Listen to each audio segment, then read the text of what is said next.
those of you who don't know me, I am Sonya Tang Girdwood. I am an assistant professor. I sit in the divisions of hospital medicine as well as translational and clinical pharmacology.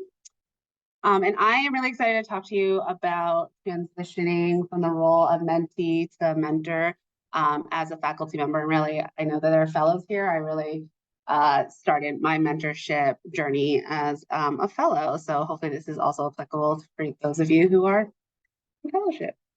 Let's see if I can get this to advance. All right. So my objectives are by the end of the session. I hope that you are going to be able to develop a plan for becoming a mentor by taking into consideration time, funding, the type of scholar activity you can offer, and trainee-specific factors before you decide to commit to a mentoring relationship. And then for yourself, that you're able to create goals and a timeline to develop resources that set expectations, timelines, and preferences to foster a healthy mentor-mentee relationship. So what I will be, let me see if I can try to at least make this go away. Can I hide this somehow? Sure. So I am going to talk a little bit about my own mentoring experience so you get a understand why I'm so passionate about this topic, and then help you answer the question, am I ready to mentor? The fact that you are here tells me yes. And we'll just go through some practical questions and considerations before you agree to mentor someone. We'll do a group exercise. This is where I said that your participation will help make this more engaging on the do's and don'ts of mentoring, and then also talk about setting expectations. And I'm going to provide resources for you to use that help me in my mentorship. So my mentoring timeline. Do you know how to hide this top bar? Just because it's gonna clip off all of my. Cool, awesome. All right. So a little bit about my mentoring experience. So as I said, my first foray into really mentoring research was as a second-year fellow. Summer between my second and third year. There was a medical student over at UC who had actually reached out to one of my primary mentors. I had a study that that seemed like a good finite project for a medical student. So I ended up doing a co-mentoring situation. And even though he was not a SURF student, SURF that summer had this like 1 hour training specifically on mentoring that I found really useful and got some resources from there. And then, oops, sorry, I keep pressing on. At the end of my third year fellow, because I finished fellowship in 2020, I did not take on any trainees to mentor, and I was focused on my transition to faculty. But very shortly after starting my first year of faculty, it was November, December of my first year, I was asked if I would be a primary mentor for the research of 2 critical care fellows. I politely declined because I was only in my 4th month of faculty, but we had set up a situation where my 2 primary mentors would be their primary mentors, and I would be a junior co-mentor because they were going to be using my data set that I have the most familiarity with. And then we had another medical student from UC who did the same thing, reached out to one of my mentors, was really interested in my research, and so we did another co-mentoring. And in my second year of faculty, still junior co-mentoring these 2 critical care fellows. And then I took on a SURF student on my own the summer after my second year of faculty. Then my third year of faculty, at the beginning, I came into an independent grant. And then one of my primary mentors, who was also the primary mentors for the 2 critical care fellows, retired. And I suddenly got thrusted into a co-primary mentor role for 2 critical care fellows and a nephrology fellow. I also then became a project mentor for a hospital medicine fellow. I had another SURF student, and then the SURF student from the year before became my research assistant. And I also had another like co-op student who was in engineering. And I am currently in my 4th year, finishing up. I am a co-primary mentor for these 2 critical care fellows, a nephrology fellow, still a project mentor for a hospital medicine fellow. Hired my very first postdoc research fellow who's in the back here. We have 2 SURF students, and then I am, because of the K-12 that I am program director of, and now the co-mentor to 2 faculty members at 2 different institutions. And what you see is that I didn't get any more training on mentoring. It was all crickets. And this is why I'm really passionate about it, because I kind of got put into a lot of mentoring situations. I think I've done okay, but I really didn't get formal training. In reality, while I didn't get formal training, I've done a lot of trial and error based on my own experience as a mentee and getting a lot of feedback from my own mentees. And then I have some really awesome peer mentors who are going through very similar things and sharing resources and sharing our experiences with one another. So the question that you might be asking, am I ready to mentor? And again, as I said, the fact that you are here and that you're interested in learning about mentorship tells me yes, but there are definitely caveats to think about and considerations that you want to be aware of before you agree to mentorship. So the next few slides are just some set of questions that I think about when I am considering mentoring. And this, while this is not the active participatory part, I would love to hear as we go through each slide, just to hear any thoughts that you guys consider. So one thing to think about, is there alignment between the goals of you and the mentee? I really like when I get an application from somebody who might want to work with me. So like students that want to go through the SURF program, or sometimes medical students want to apply for like their summer student scholarship program. I really like that because they have to already do the writing. And so that is some of the best ways for me to understand, why are they looking to do research? Why are they specifically want to do research for me? And what are their ultimate goals? If I don't have that opportunity, then I do often meet, I definitely meet with the mentee to understand like, why did they ask to do research for me? And I usually during that time talk a little bit about, my overall research program goals and some potential projects that they may be interested in or may do. And this allows me to understand like, why are they wanting to work with me? Is it that they just want to add it to their CV? Because as we know, it's getting harder and harder to get into professional schools, and somehow medical students are coming into residency with like 10 first author papers that I didn't get there until I was like faculty. So, or is it that they're truly like interested in understanding academic medicine, or and they want to get more experience. I also ask them to write something for me after we meet, saying we just talked a lot, and I would really love for you to just maybe do a little background reading and read a little bit and write a little summary of what we talked about, and maybe the project that you are most interested in. I got that tip from one thing. I think there's a Coursera course out of University of Colorado that I took during my first year of faculty. It's online, and I did it with an accountability partner. And it's on how to manage a research program, and it goes everything from budgets to hiring. And I got that tip about like making someone write something for you after your meeting out of that course.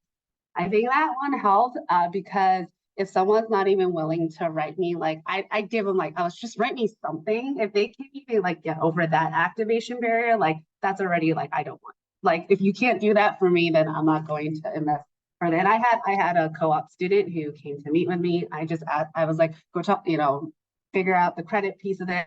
Can you just write a little summary of what we talked about and what you want? And they never responded. And so I knew this was not going to be a good fit. And then I had another student who did do it, and now she is somebody who's working with me on one of my studies. And then it also helps me get a sense of how much they can synthesize what we talked about. I don't expect them to have perfectly understood all the concepts that I talked about there, but just getting an understanding of like their ability to critically think and also to be able to write. I was actually we had as part of the clinical pharmacology lecture series yesterday, we had somebody from industry come speak with us, and they were talking about the number one thing that they look for in someone they hire is their ability to communicate. So they're like, do not, like make them give a talk when you're thinking about like when you're doing like faculty level, or because that's the best way to really assess how well they can communicate, but even also getting a writing sample. Again, I'm not looking for profession, especially if they're like medical students who but just to get an idea of their critical thinking skills and or writing skills. And again, some these like formal application process I actually really like a lot because I get to see a lot of that. Any questions on this slide? Thoughts on what other people have done after they've like met with somebody and trying to decide whether I have other questions to consider, but this is one that I have really enjoyed using and has helped me a lot. Great. So another big question is, how much time do you have to mentor? And so considering the frequency requirements for consider that frequency requirements for meeting depends on the level of the mentee. So mentees that are more junior or may never have had research experience are going to require more frequent check-ins.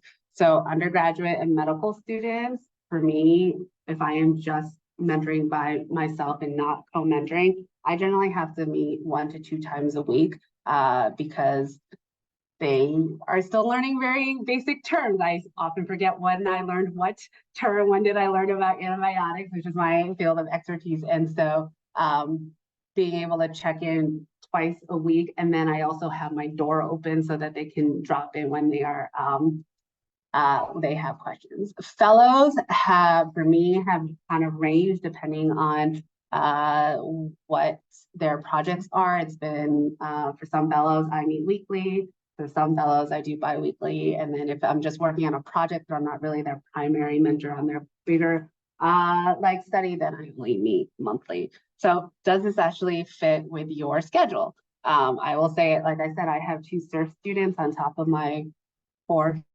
fellows, and it's really difficult for me to actually put my SURF students on my calendar. My postdoc fellow watched me like cancel a bunch of stuff just to get in 1 hour meeting a week with my SURF students. So thinking about, do you actually have the time to do so? What type of projects or studies can the mentee join? So do you have an ongoing project that they can easily join? How much onboarding and training is needed? And is the investment in the training to get onboarded for the project worth it, both for the mentee and for you? So let's say you have a mouse study and it's going to take that student 2 months to really understand how to like work with mice, but their rotation is only for 3 months. Is it really worth spending those 2 months where they're only going to be able to help you and for them to have something meaningful done in 1 month? I personally, for students, try to avoid studies that are just chart review within a larger study, because I feel that they don't really then understand what the bigger picture is if they can't tell a story if all they're doing is chart reviewing like 10 patients out of a study of 100.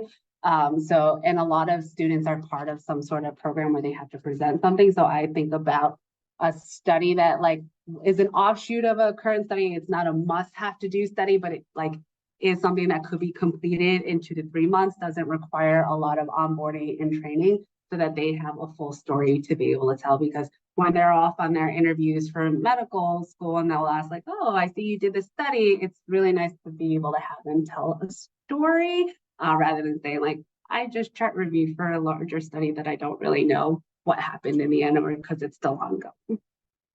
Or if you don't have an ongoing project, are you able to help them create a new project or study for them? So that's going to fall more in the for your fellows, right? You've got to think about if your fellows want to eventually take off and do their own independent research, right? They can't just be doing your studies. They need to be able to like branch off from you, and you have to assess their motivation to do that, and whether you have the time and resources to be able to have them start a project or study. And then asking what kind of roles can they, if you're going to build them into a study that is ongoing, like what kind of role should that mentee play in that project, and does it actually match the needs So if you are running a clinical trial and what you really need is someone who is great at approaching patients, recruiting and then retaining, like probably a medical student undergrad for 2 to 3 months is not where you want to invest. You're probably going to hire a CRC who I think should also be considered, like your research coordinator should also be considered mentees, and you're always looking for their career development, even if they're like hired by your division and not like yourself. It's something that like I know in our division of hospital medicine, we're always trying to understand the career trajectory of our different CRCs to make sure that they are doing tasks that they find fulfilling and that they are going to help advancing their career. Or if what you really need is data collection and data analysis, and it is something that easily train a student, and that's what you need, like maybe a student does make sense for that. And then you also have to consider those mentees who are part of a specific program, fellowship program or summer program, like understanding whether they need to get paid, whether there's credits, and what each program's like specific requirements. Like I say, for STIRF, it's not a requirement that they do their capstone poster, but it's really nice, and I always make it a goal for my students to both do a capstone presentation and submit an abstract to a national conference. And so you have to think about, do you have a project that matches those requirements, and also that you have a role in that project that they can do. And then not only you have to ask about how much time do you have, but how much time does a mentee have, thinking both per week and per month and through the year, and will it be continuous? I think one of the questions that I got ahead of time was like, how do you manage residents who are only on for a research rotation for a month?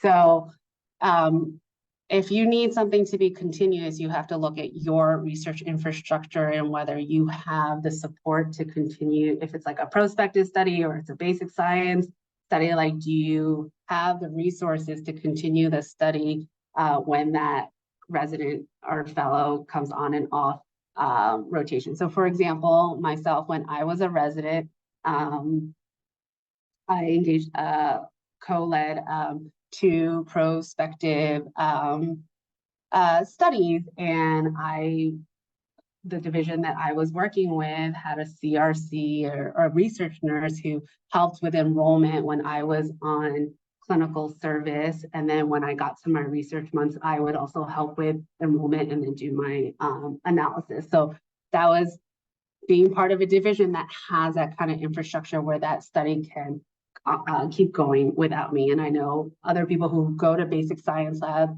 as a resident or a fellow being like, I'm only here for 2 months or 4 months because I'm on that RISE program.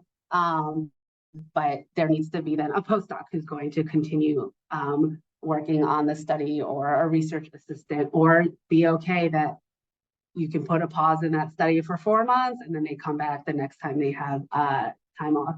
And so you just have to be really thoughtful about the studies that you get. So like one of my students over at UC had some more time at the end of her 2nd year, but now is on clinical service. I have a study that's nice for her to do. It's mostly chart review. She could take all the time that she wants. Like I recently checked in, she's like, oh, surgery rotation is a lot busier than expected. Like, no problem. Like, this is not time sensitive for me. And like, you just do it at your own pace. If I were doing a mouse study, and I didn't have somebody else who was, able to carry it out without her, like that would not be an appropriate study for. So those are, I think, all the questions. Oh, no, I have one more. What resources do you have? So I talked a lot about the co-mentoring situation.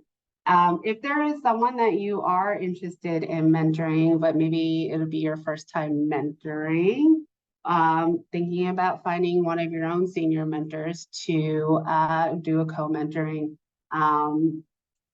situation. So, for example, both my current postdoc fellow and then last year, one of my clinical fellows, I said, I'm happy to take on a STIRF student only if you guys will help with the co-mentoring, because I knew I only probably had the bandwidth to meet with them once a week.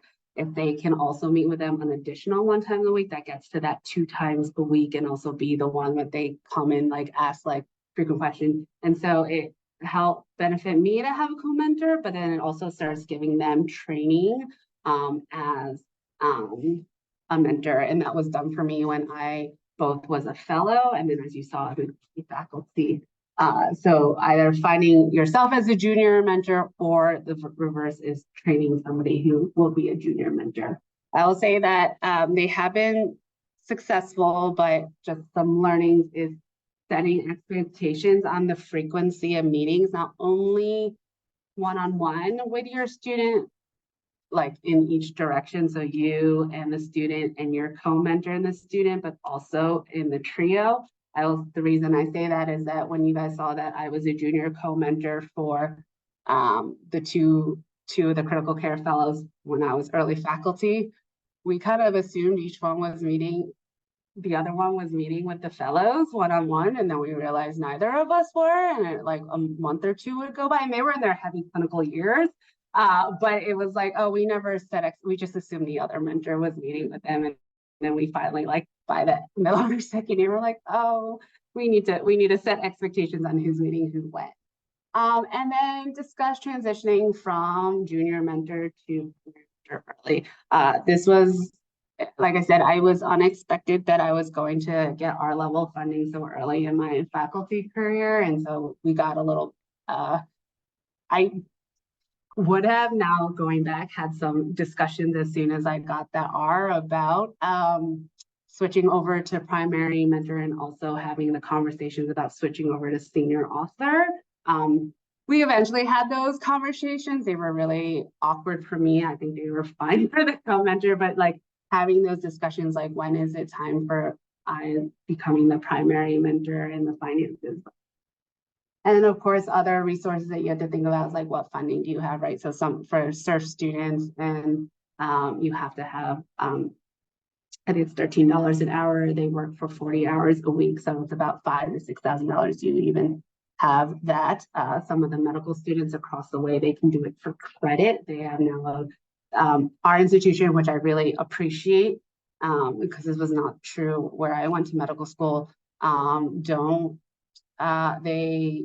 If a medical student is doing something that a CRC could do, they want to ensure that we are not just using free labor from a medical student, and either we have to give them credit and there's a time limit on how much they can work per week, or you have to pay them, which I appreciate because I know medical students from my own institution that got worked to the ground because they were free labor and they really wanted that paper to be able to apply for residency. So I really appreciate that they protect the medical students here, but you have to make sure that you understand the rules around that. Other questions that you guys think about before you guys take on a mentee? Yeah.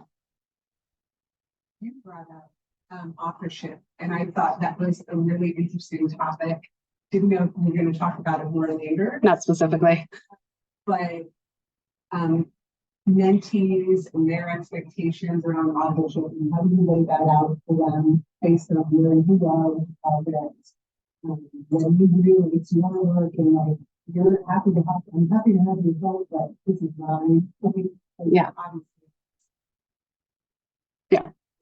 Yeah, so hard lessons learned, as I said, especially for me, like both I had studies ongoing and fellows were joining in versus fellows were starting their own project. I was the junior mentor, but then like got switched over to senior mentor and then figure out, do I go from where in the authorship? So the earlier, the better. So, and this took, several years of learning and having some really awkward conversations where I was like, I actually think I know that when we first talked about the study, I was going to be like somewhere in the middle, but then I ended up doing a lot more mentoring than I expected. So I would really like for us to consider at least co-senior authorship and or senior author. But I think, and I've actually reflected a lot with some of my fellows because we've had to like move people.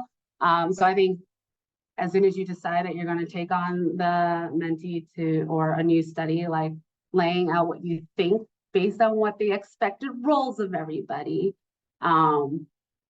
what the authorship list looks like. So that study that I talked about where I was like somewhere in the middle and then asked to be co-senior, like I was expecting to just be a consultant and just help with the methodology, just how the study progressed. I ended up doing a lot of mentoring.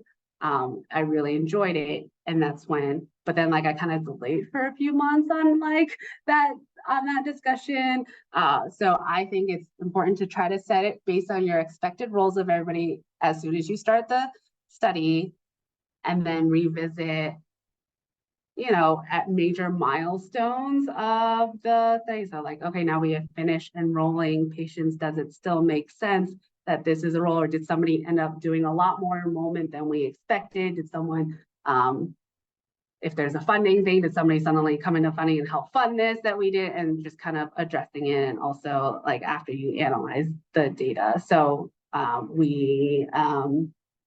one of the CERF students is helping out a fellow with their new study, and we set the author expectations right up right now, and we'll keep addressing it. I actually wanted another person to be the senior author because I think that person is going to actually contribute a lot more, but we said we would kind of figure out between that person and me, like we'll just see how the study goes, but at least we have it in writing, and then we'll just keep going from there.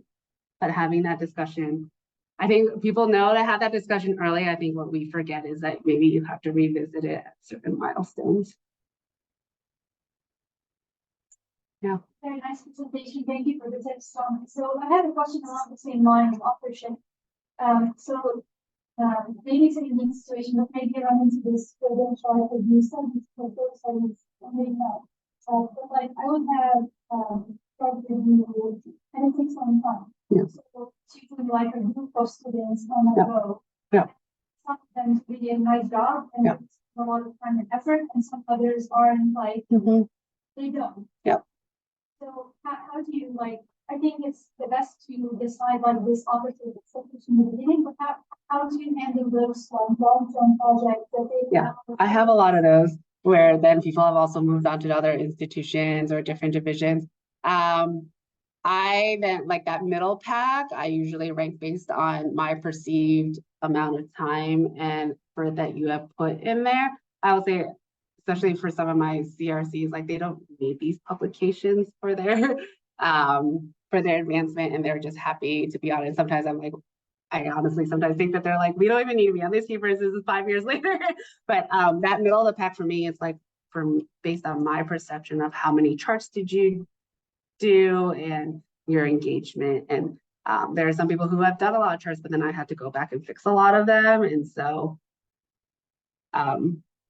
those have been really hard, especially when they come in at different times and like setting the expectation. But I'll just say like you will be middle author.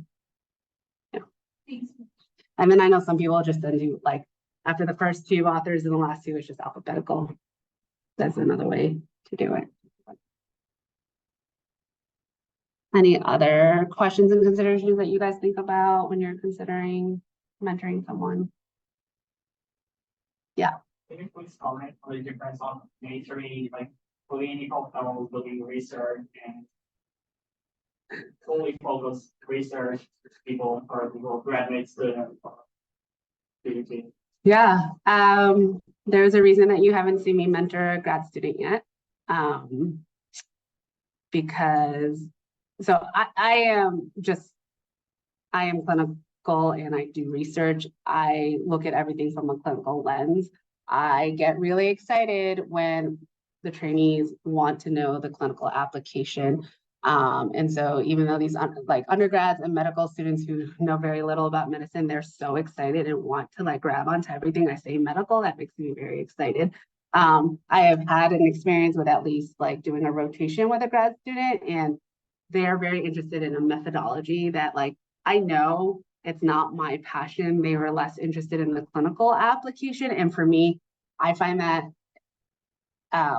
it was not, honestly, like, is it going to bring you joy to mentor someone? And I realized I can teach the methodology, but that is not where my expertise is. It is also not what brings me the greatest joy. The greatest joy is like how to use the research that we get out of the methodology to apply to the patient and if they're not really interested in that patient. So I also know like grad students are, because it's not just like a one-off rotation, like if my surf students don't get the most meaningful like experience of the summer, it's not the end of their career. They're still going to be like, I got into a prestigious like Cincinnati Children's Surf program, right? Like that's not true for a grad student, right? Like their career is very dependent on what they do there. And so I think it's probably, even if you're only meeting them once a week, I think there's just a lot more investment because it's a 5-year investment too.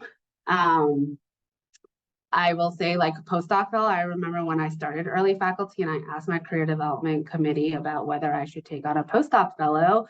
One of the advice I got was like, similar to a grad student, like you're going to be responsible for their career as a postdoc fellow. You don't want to screw that up and you don't want to get the reputation that you screwed that up. So they told me to take a little time and get more experience with mentoring. And so again, for clinical fellows, they have to do a scholarly activity for their requirements for ACGME. The definition of scholarly activity is not the same as a PhD thesis, right? Like they can just put, like, say they did an abstract or they wrote an IRB protocol and it counts. So my goal with clinical fellows is for them to be really excited about research and maybe consider a research career. But if I completely screw up my research mentoring, they're still going to go on, hopefully, to get a clinical job, right? It's a huge win. You know my 3 fellows. It's a huge win for me that all 3 of them are going to do research in their career. But that was like, and that for me is a success in my mentoring when one of them says they had never considered to do research in their career and now are going to be a research faculty. But if I had completely screwed up my mentoring with them, they would still go on to be a critical care physician, you know, and they would just never touch research again. You know, a loss to the field, but they're still going to go on and get a job, right? For a postdoc fellow, if I don't have projects for them and they're just like languishing and they don't get any publications, and then they can't get a, they're not going to get a job, right? Or they're not going to get a job in the research field that they want. So I also think a little bit about like, what are their career goals and like, can I really help to have the time and the expertise to be able for them to meet their.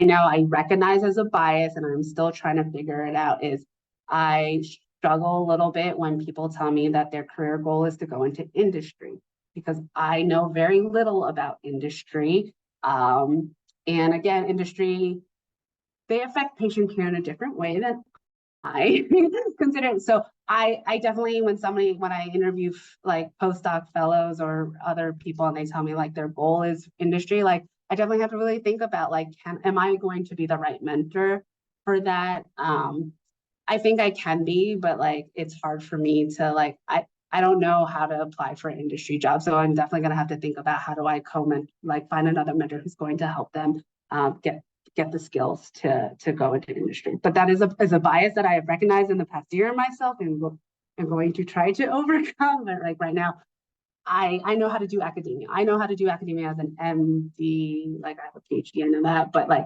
so even like mentoring a PhD only person is new for me too, right? So questions, thoughts? All right, so you guys have already done a lot of great participation, but I would love to hear from you. What are some, just based on your experience, both as a mentee and if some of you are mentoring, what are some of the, I'm gonna see if I can exit out of this so I can actually type. I don't know if I can, let's see. Oh, look at that. I can type as we go. What are some of the things that you guys have experienced, either as a mentor or mentee, that you would share with others on do's and don'ts of mentoring? You can tell that this was originally meant to be a workshop. Thoughts? Yep. Great.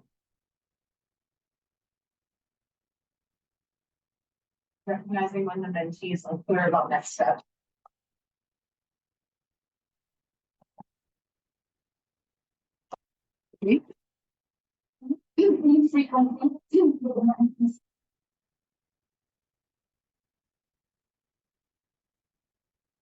Don't to be this scale. What's that? Don't to be missing deadlines. On whose part? Both.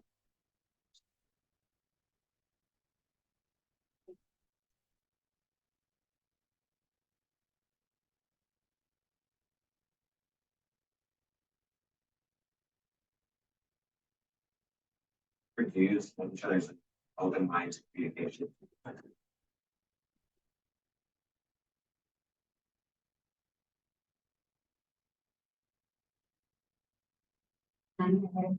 What's that? Planning ahead of time.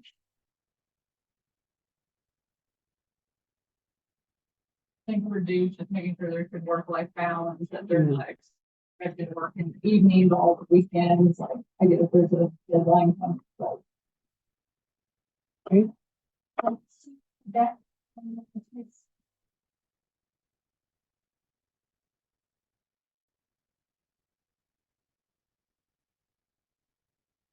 I think I probably like this not do too much of the successful relationship based on exactly what they produce. Mm. Getting too caught up in like, well, I need them to do this because I really thought and really pushing having this like appeal to me. Big word, big term. Yeah.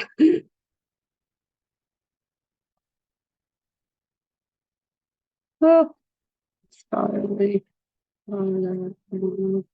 Maybe something like that. Yeah, I think also just like also understanding that you can't do everything within that paradigm really tough for that. There's a lot of empty responsibilities.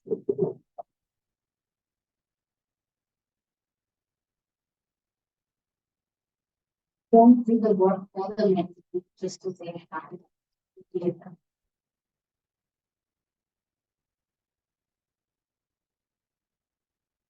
Great. I love these. I didn't have many of them on my list. Not to say that my list is right. I love these. So what I put on my list were just reflecting on my mentoring experience that like came up as possible conflicts in my mentoring experience. So I say I put be flexible and open to change. That's part of getting feedback. I got a lot of feedback from my mentees over their few years and have been trying to change my mentoring style. I feel really strongly about personalizing mentoring style to each trainee. This was, I think, the first time I really got mentored up, and it was a shock, and it took me a little while to realize I was getting mentored up, is, I had a couple of mentees who like me to be a little bit more directive about like, don't work on this weekend, like more directive about their work-life balance. And then so I tried that with a third mentee and it completely backfired. And they wanted me to be more like, let's talk about your work-life balance. Because like that person was okay working on weekends because of just their style of working. And so I found that, and they gave me, I just watched their eyes like open when I was like, we need to work on your work life. And he was like, what? And so we talked, and he's like, I would have preferred if you said, hey, what do you think of your current work-life balance? What can we do if it's not like to your satisfaction? Well, and so learning that. Especially as an early mentor, I showed a lot of vulnerability and willingness to admit that I don't know.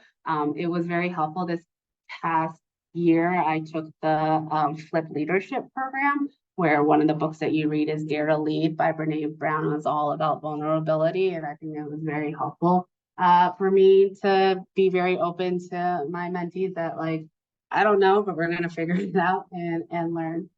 I think it's really important to demonstrate trust, but verify. I know that some people as mentors or supervisors have been burned by certain people that work for them who might have done something inappropriate, and that causes some hesitation to work with trainees. But the trainees they'll sense that I think obviously they have to slowly earn your trust, but if you come already kind of guarded and saying like, I don't trust you, I think that you'll never get that relationship grounded, and I think can cause a lot of issues there. I think be present, and that's not just how many meetings you do. Sorry, Ronaldo, you're just gonna get picked up a lot. So unfortunately, I was part of an industry sponsored study this past like 6 months, and even though I am meeting with Ronaldo, I often was constantly getting texted because I had to go see patients. And so that bothered me a lot. And I would apologize a lot for, but trying to, when you only have a finite time, really trying to focus and not check your emails, which I still do, which I need to like close my emails when I meet.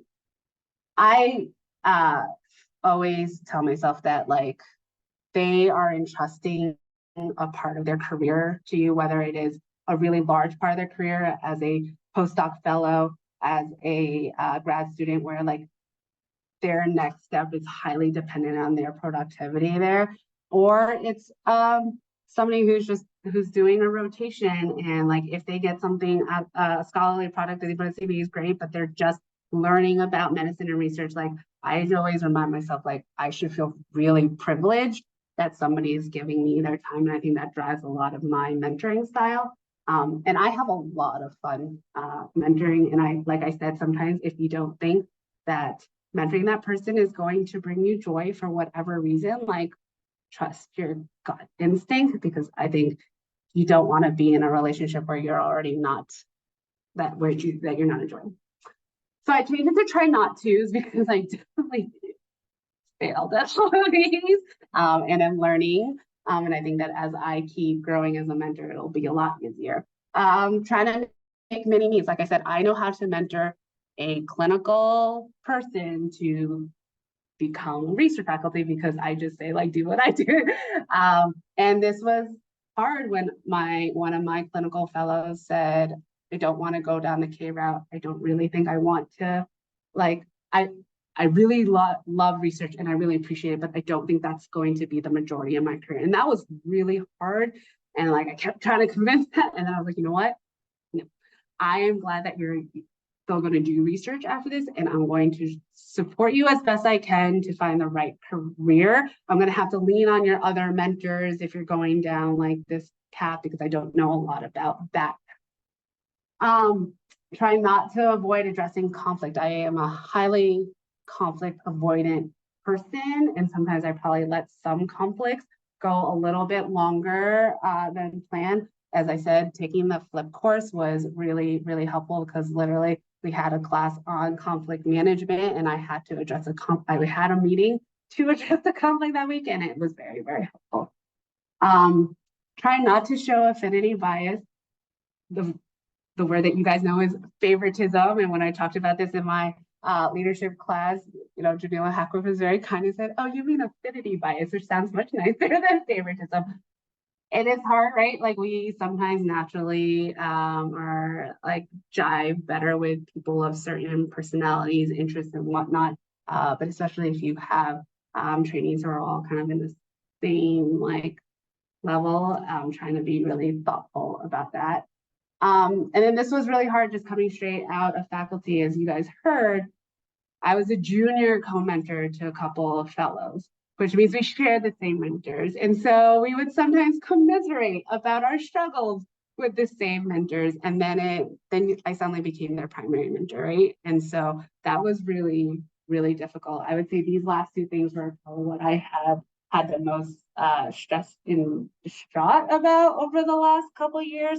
I am told that as I'm no longer, I'm now 4 years out of fellowship. Before I could have been almost their co-fellow, right? And so, but these two are really hard. So as those of you who are in your fellow going to faculty and early on, like just be very thoughtful and mindful about this. I talked with sometimes like fellowship directors to be like, am I allowed to invite them over for my game night?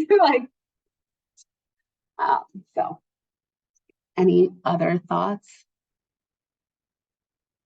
And then I had on my own separate, the very first thing that you guys say, I have my own very separate slide to set expectations and explicitly state them. I add that second part because there are times that in my mind, I had an expectation and I was like, what's happening? And then the person's like, didn't realize that your expectation. I was like, you should have written them. They should not read my mind. And so in order to set expectations, you have to actually know yourself and know what your expectations are. And sometimes you won't know until something doesn't meet your expectations and you realize, oh, I had that expectation that I didn't realize, like I should have said. And so here I have set up a OneDrive specifically for this talk that has resources where I have a lot of like things that I share with my mentees ahead of time that have my expectations and to get their expectations written out. So feel free to adapt these. You're going to get to really know me very well in some of these documents. I would ask that you not share them broadly, but if there's somebody like who you think would be interested, have them feel free to just reach out to me. Like I do share this pretty broadly, but I just want a little bit of idea of where these are going. So I actually have a lab expectations. I don't have a lab, I have a research program. Lab expectations welcome document where this came from one of my colleagues, Laura Ramsey, that some of you know, who's now at Children's Mercy. And she had this already like written out and I just adopted and adapted it. And some of the things that, and my full document is in that OneDrive, talking about who I am, what my research program about, and then actually having a whole section on expectations. I actually just reread it recently for the first time in a year. And I was like, oh, I did talk about this. I probably could have brought that up when I was having conflict with somebody like, hey, do you remember? Like I wrote this in my expectation document. So like things that I write in my expectations, I have like my mission and goal is for us to perform high quality clinical pharmacology research. The ways that I think that we achieve those goals are generating rigorous evidence, publishing in journals, getting grant funding. And then I have these guiding principles. A lot of these are taken from Dr. Ramsey. She already had these pre-written. She's like, I love these. These are great. So showing gratitude, I am a huge believer of like showing gratitude and giving credit to others. I am very good at remembering who brought up what idea even months later and making sure that person gets credit. And I sometimes get bothered when somebody else tries to pass it off on their own. I'll be like, actually, like that person had brought it up a few months ago. Show fairness, show humility, exhibit enthusiasm, taking initiative. So I write all these out. I even have things about like if you get me something, like give me 10 days to get it back. Like I don't. If there is something that is pushing up the deadline and I only have 48 hours, I will most likely do it, but I try to at least set that expectation. Like if you want something from me, like I need at least a week to get it back. Does anybody here have expectations documents like this? Or it's already pre-written out? Yeah. Yeah. It's great. Yeah. I send it to like anybody who, like even my surf students, I make them read it.